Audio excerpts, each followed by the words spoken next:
हैदराबाद के Rajiv Gandhi international airport पर CISF के जवानों ने दुबई जाने वाले एक शख्स के बैगों की तलाशी ली, जिसमें से 21,48,000 रुपए मालियती 30,000 अमेरिकी डॉलर्स पाए गए। मुलजिम को कस्टम के काम के हवाले कर दिया गया है। एक दूसरे वाक़े में एक मुसाफिर के कब्जे से 2.5 किलो सोना जब्त किया गया, जो कि दुबई जाने वाला एक मुसाफिर मिक्सर ग्राइंडर में छुपा कर रखा था।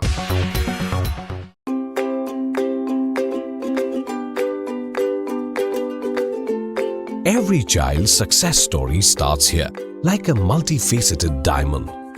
Every student who steps into Success School shines with brilliance, sculptured by teachers polished to perfection.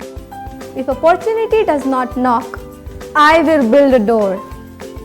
To us, success comes in cans, not in can'ts. Success is falling 9 times, getting up 10.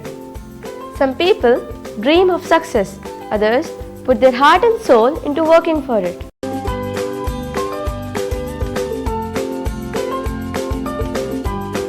Success, finding oneself.